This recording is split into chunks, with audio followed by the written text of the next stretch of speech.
Ahoj, já vás vítám na svém kanále Alfa Bravo u dalšího nového videa. Dneska se budeme věnovat tématu výběru ráže pro každodenní nošení EDC zbraně. Takže jdeme na to. Hned jako první na začátek vám tady sdělím víceméně důvod natočení tohohle z toho videa. Jde o obecný přehled možností pro vaše vlastní volby výběru, nikoliv subjektivní a zaujaté doporučení jedné nejlepší ráže pro všechny lidi a všechny případy, protože taková podle mě prostě neexistuje. Dnešní video si rozdělíme na dvě základní hlavní části.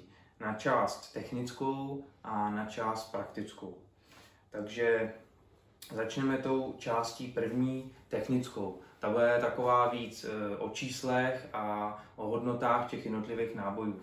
Takže nejdřív si povíme o tom, jaký základní nejpoužívanější ráže se ve světě používají. Takže revolverové ráže, to jsou 38 Special a 357 Magnum. Jako pistolové ráže se nejvíc používají ráže 22 Long Rifle, 9 mm Browning, nebo se taky používá označení v Americe 380 ACP. Potom je to u nás nejvíc používaná ze všech 9 mm Luger, taky jinak nazývaná 9x19 Parabellum. Pak tady máme 40 Smith & Wesson a jako posledních z těch základních tady mám 45 ACP. Připravil jsem si tady ještě jednu tabulku, kde vám přečtu základní vlastnosti těch jednotlivých střel, co se týká průměru, hmotnosti, rychlosti, kinetické energie. Jo? Aby jsme věděli teda, jaký přesně čísla porovnáváme, tak vám přečtu přímo ty náboje, ze kterých potom mám uvedený ty čísla. Jo?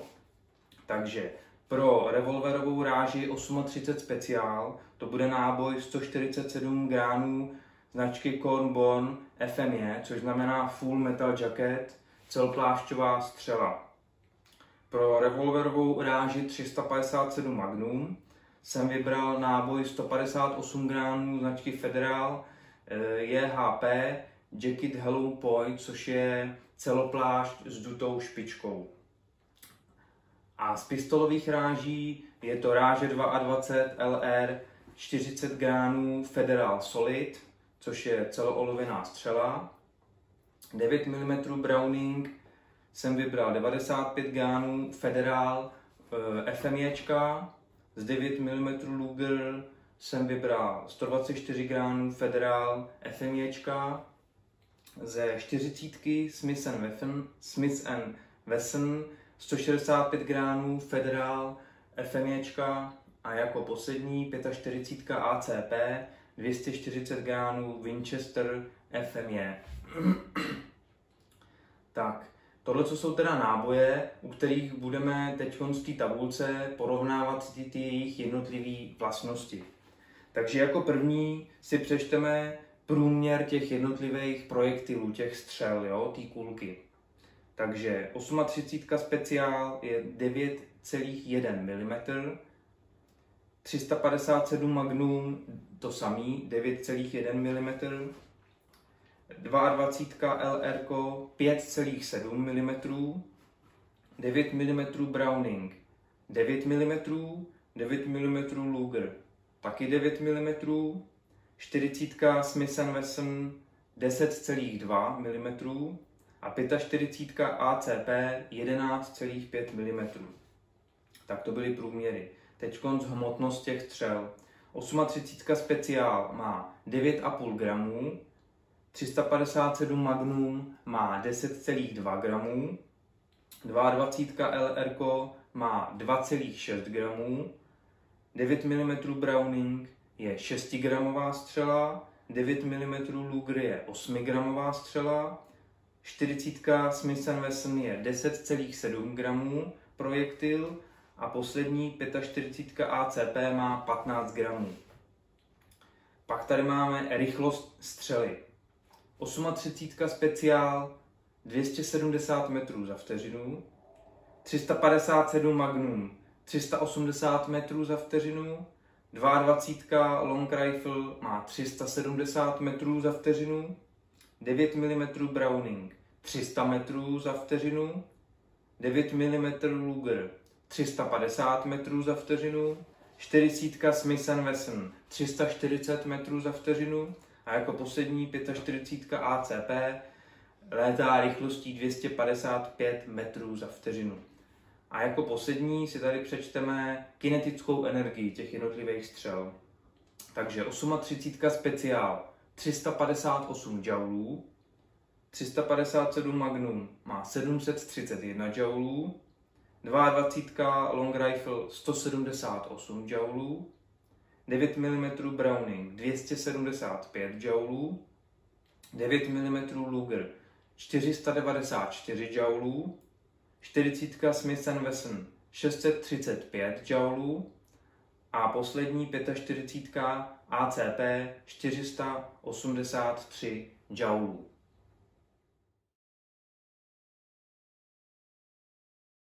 Tady jsem si pro vás připravil slide pro porovnání velikostí těch jednotlivých pistolových nábojů a revolverových nábojů. Takže postupně se na všechny mrkneme. Takže začneme u těch pistolových nábojů.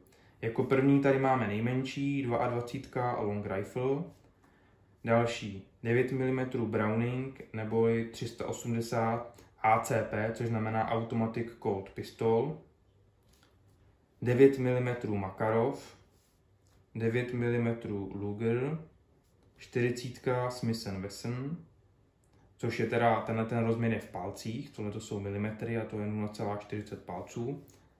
Další 45 automat ACP, 10 mm auto a jako poslední z těch pistolových je 7,62 Tokarev. A z revolverových nábojů tady máme 38 speciál, 357 Magnum, 44 Magnum, 454 Castle a jako poslední 50 Magnum.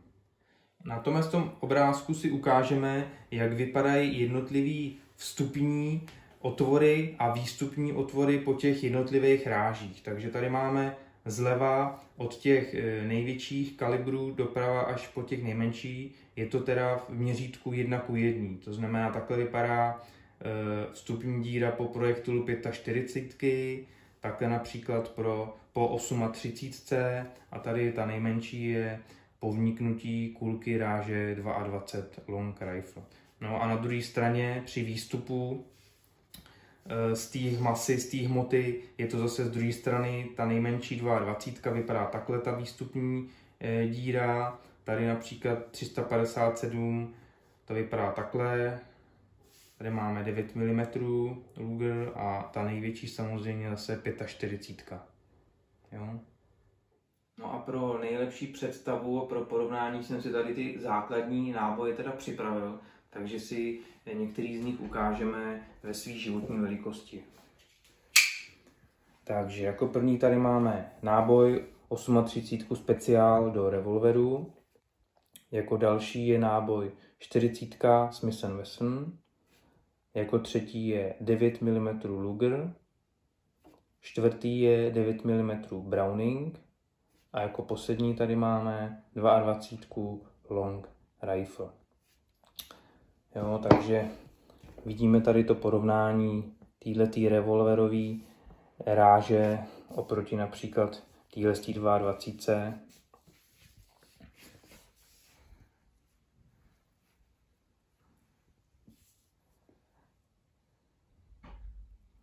Nebo když si porovnáme tu 22 se 40 Smith & Wesson, to je hodně silný náboj.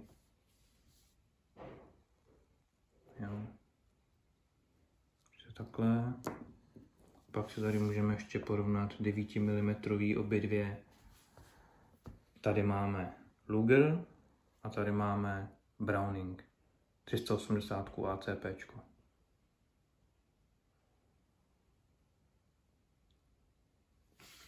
Tak a teď se podíváme na část druhou, na praktickou část.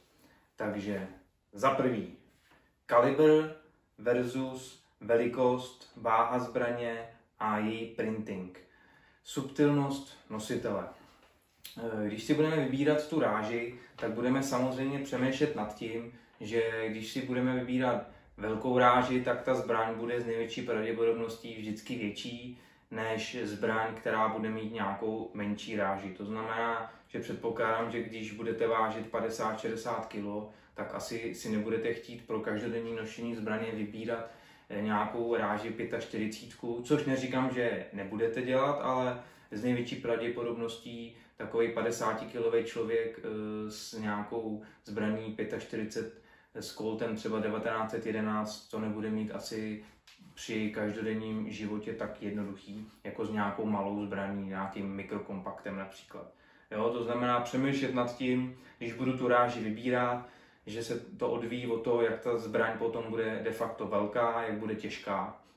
A ten printing, to znamená, jakým způsobem ta zbraň bude vlastně kopírovat nějaký to mý oblečení, například v létě budu mít jenom kraťasy, přesto budu mít tričko a pod tím bude v tom holstru ta moje zbraň. Jo? To znamená nenosit nějaký přilehavý trička, něco volnějšího, aby se tam teda ten printing objevoval minimálně, nejlepší samozřejmě vůbec. Tak. Za druhý, jednořadý versus dvouřadý zásobník. Kapacita a tloušťka zbraně, náhradní zásobníky. To znamená, budeme taky přemýšlet nad tím, když budeme vybírat tu ráži, tak na jaký bude náboje a kolik se mi těch nábojů vejde do těch zásobníků. Jo, to znamená, že ty menší zbraně nebo ty mikrokompakty úplně mívají většinou jednořadý zásobníky nebo můžou mít dneska už 1,5 řadový a takový ty standardní kompakty, jako je třeba CZP-10, Cčko už normálně má, nebo Glock 19 už mají dvouřadý zásobníky, jo, ale zase ta zbraň potom bude tlustší a bude to při tom skrytém nošení zase o malinko složitější než nějakou menší ráží, dejme tomu ten Glock 42, který mám já, který je na tu 9 mm Browning, tak tím, že je to teda takhle malá ráže, tak to dokáže ten výrobce udělat tu zbraň opravdu hodně malou a hodně tenkou. No, takže popřemýšlet nad tím teda, jaký vlastně tam bude i ten zásobník a jak ta zbraň bude silná. Za třetí, kolik vlastně skutečně potřebujete nábojů? Z dlouhodobé statistiky je v České republice průměr 1,6 výstřelů na jedno použití zbraně, což teda mluví za všechno.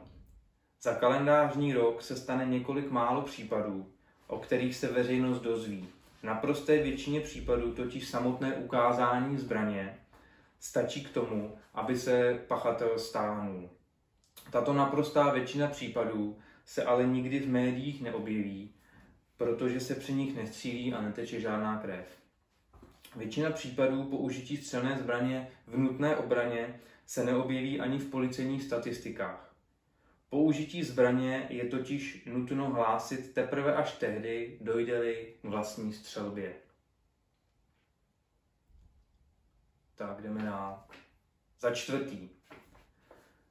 Důležitost přemýšlet nad tím, jak ovlivní vybraná ráže a zvolený náboj dění za útočníkem, možný průstřel a nechtěné vedlejší škody. To znamená, když budeme přemýšlet nad tou ráží, jestli si pořídíme nějakou hodně silnou ráži nebo spíš nějakou slabší, tak musíme do toho přemýšlení taky zapojit to, co se vlastně stane, když se budeme, dejme tomu, někde bránit, může to být klidně v metru, v autobuse, někde, kde je spoustu lidí, tak samozřejmě takováhle kulka, takováhle ráže bude mít minimální škody vedlejší oproti například takovýhle ráži. Jo. To znamená trošičku nad tím popřemýšlet, nad těma aspektama, že nejde o to jenom nějakého eventuálního násilníka prostě zničit, ale ve velké většině případů ty projektily tím člověkem prolítnou a končí někde, kde si za ním. Jo? Takže tohle jsou ty vedlejší škody. Za pátý. Četnost, pravidelnost nošení EDC zbraně versus zvolená velikost zbraně. Kdo se s tím těžkým kvérem má každý den všude tahat? Takže teď narážím na to, že popřemýšlejte teda nad tím, jestli když si budete chtít kvůli té větší ráži, aby ten náboj byl prostě silnější, aby na toho útočníka měl větší dopad, jestli budete ochotní každý den chodit s tou velkou a těžkou zbraní, anebo jestli radši zvolíte kompromis s tím, že si zvolíte nějakou menší ráži, nějaký menší kaliber a s tím, že ta zbraň bude samozřejmě mnohem pohodlnější na to nošení a nebudete s tím mít problémy nosit skutečně každý den a kamkoliv. Za 6. Jedna rána velkým kalibrem nebo 2 rány malým, ale hlavně se do útočníka vůbec trefit. Nejdůležitější ze všeho je pravidelný trénink z vlastní EDC zbraní. Větší kalibr rovná se pro dlouhodobě netrénovaného člověka obtížnější přesně zasáhnout. To znamená, jedna rána z toho 9 mm Browningu z té 380 ACP do hrudi je určitě lepší než jedna rána velkým kalibrem, například 40 nebo 45 někam do bicepsu. Za 7. Kde se během dne a noci pohybuji? Bezpečné versus pochybné lokality. Další věc, o který budu teda přemýšlet, když budu vybírat tu ráži té zbraně, je, jestli teda každý den pracuji někde v centru města, jestli jezdím domů z práce a do práce za tmy, jestli se pohybuju v nějakých lokalitách, kde opravdu se může stát, že ta kriminalita je tam tak častá, že něco hrozí mnohem víc, než někde například, když pracuju v odlehlejších částech města, kde teda se nepohybuje třeba nikdo, jo, nebo někde na vesnici. No, takže zapojit do toho i to přemýšlení vlastně nad tím mým životem, kde vlastně se standardně pohybuju, kde žiju, jo, jak moc se vlastně budu potřebovat eventuálně, jak často, jak moc se budu potřebovat bránit. Za 8. Cena střeliva do námi vybrané ráže, jenž budeme pravidelně nakupovat. Koupit si velkorážnou pistoli a nekupovat pak pravidelně náboje, protože zrovna tyhle silní jsou sakra drahý, nedává pro účely EDC zbraně jaksi vůbec žádný smysl. Jo, to znamená, když budu vybírat tu ráži té zbraně a tu zbraň, tak přemýšlet nad tím, že jo, budu chodit kupovat ty náboje často, protože budu muset chodit střílet často, nebo často prostě minimálně 1-2krát za měsíc, prostě jak kdo. A samozřejmě koupit si krabičku 9 mm Luger bude něco trochu jiného, než si koupit krabičku například 40 Smith & Wesson. Jo, nevím přesně, jaký jsou tam rozdíly, ale může to být třeba 100 Kč na té jedné krabičce nebo i víc. Jo, takže tohle je další věc, o který by člověk měl přemýšlet, když teda tu ráži bude vybírat. Cena těch jednotlivých nábojů do té zvolené ráže. No a jako poslední, za 9. na závěr, taková třešnička na dortu, samozřejmě spíš pro pobavení. A to je wow efekt. Tady jsem si připravil 2 obrázky. Koukat se přímo do díry ráže 45 je pro zločince opravdu větší stres než pohled do dírky kalibru 22.